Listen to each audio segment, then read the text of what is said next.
Hello, welcome back to my channel and welcome back to a new video. Today we are going to talk about part-time jobs, which is a very heated topic because by now you have reached the UK, you have already met your friends, you have seen the uni, you have seen your city, and now you want a job which can help you sustain your trips, your parties, XYZ, all other things, right?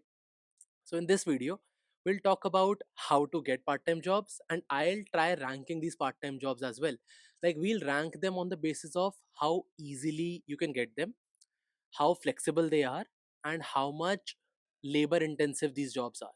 We can't rank these jobs on the basis of the money you'll make because most of these part-time jobs function on minimum wage, whatever is set by the government. I think right now it's £12 24 pence, something like that, around that. You can please cross check it. It's similar nationwide, so that's not a problem at all. So, okay, how to get a part time job? There's one approach which even I did initially when I went to the UK, which doesn't work that well. It's quite inefficient, and that is when you apply online for these part time jobs, like using Naukri. And not Naukri, using what is it called? Using job portals like LinkedIn, using Total Jobs. These are few job portals.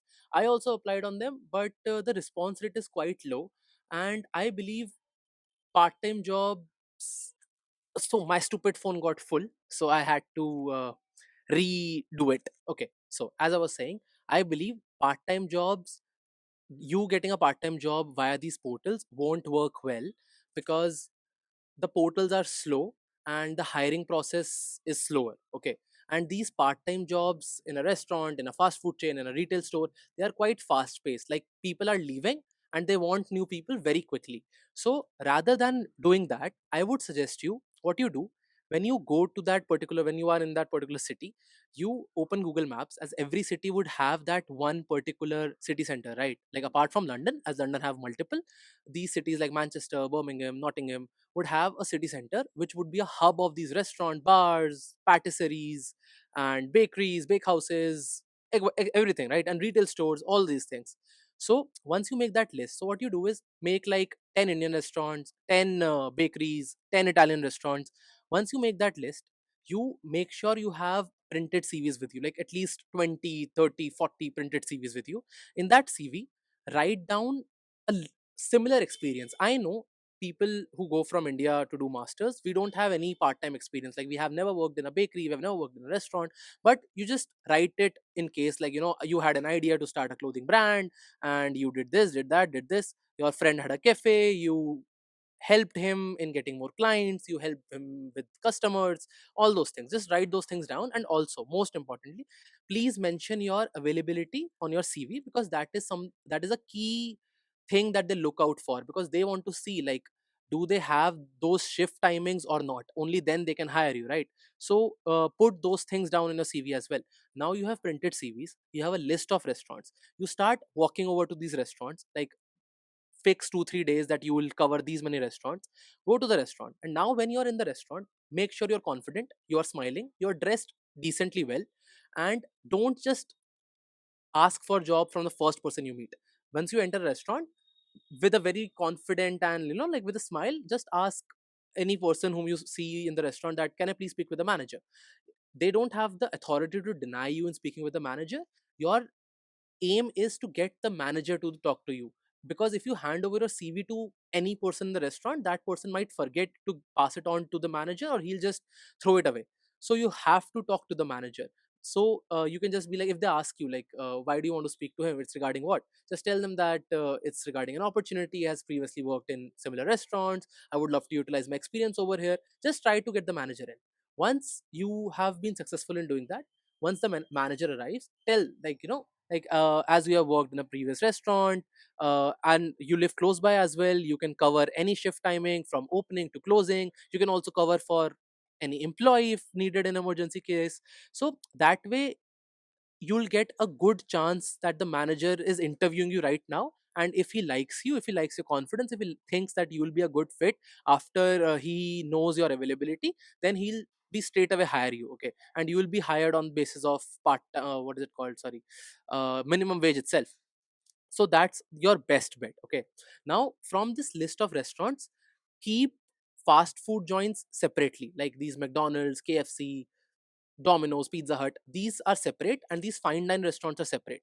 Now, next day you go to these fast food chains. Now, with fast food chains, as these are fast food chains, they have multiple stores, right? So it's a 50-50 chance that the manager straight away hires you or interviews you, because sometimes they can also tell you like you have to apply via the website, because they have a systemized portal and they have to do things systematically, so that could happen as well.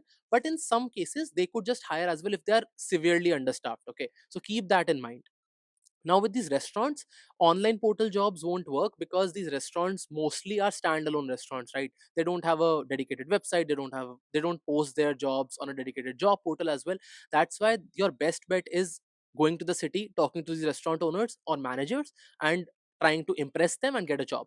The more number of restaurants you do, the higher chances you have. Like if you have 30 restaurants in the list and you go hit all 30 with the same confidence, with the same smile, and with printed CVs, you will get interviews with at least 5 to 7 of them, and then eventually you will, get a role with at least one of them. So that's how it works. Next, you can work in retail stores like H&M, Zara. So what to do for these retail stores is, of course, yes, you have to again approach, because I worked in H&M for a very brief period of time in London. I went there, the store was massively understaffed. So I straight away went to the manager with my CV, and I told him that I live pretty close by, I can do opening closing, and he hired me. He's like, start from tomorrow. So that was a great thing for me as well. So you can try that as well. Also, go to this website called inditex.com. I'll drop the link. So this Inditex is a parent company for these 7 brands like Zara, Massimo Dutti, Stradivarius, and Bershka, and few more. So you apply via Inditex. The best part is they have jobs across the UK and throughout the year. So you can apply for the sales associate jobs. The best part, if you work with Inditex or in any of the one brands that they own, is that you can transition into a full-time office role as well. Like many of my friends worked at Zara, Massimo Dutti, basically in Inditex, and later once they graduated, they transitioned into a proper full-time office role. Like if you're working as sales associate in Zara and you work your entire student visa, like 1.5 years, whatever, then once you graduate, you can tell them that you have graduated and you have these many skills. Then you can go into a full-time office role. Like you can be in finance, you can be in supply chain, you can be in graphic designer, anything. They have full-time roles as well. So that's a best bet. I would say that's the best part-time job that you can have, because it transitions into a proper career later on as well. After this, I would say you can also work in bars as bartenders. It's a extension of restaurant itself. Or you can work in, like cafes, like coffee shops or something like that, as a barista. So you would require a barista training, which they'll only provide if you tell them that you know how coffee works, or you know how drinks work, and you have some experience, they'll hire you. But mind you, in bar jobs the timings are quite extreme, could be quite extreme, as these bars are open till late night. And in restaurants also the same thing, fast food joints also the same thing. But if you work in retail, those stores, if those are not grocery stores, they would close at a normal time, like 8 9 p.m. or something like that. And grocery stores also work similarly to your fast food chains. Like they also have a lot of different stores like Aldi, M&S, Tesco. So you have to apply online. Of course, you can try going to the manager, but the chances are really, really slim in that particular route.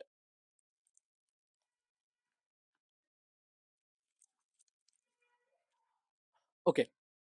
So after that, you also have tutoring jobs. Let's say you are skilled in something. You are skilled in let's say you're skilled in chemistry, and you would love to teach students like of high school, or like primary school, secondary school, whatever.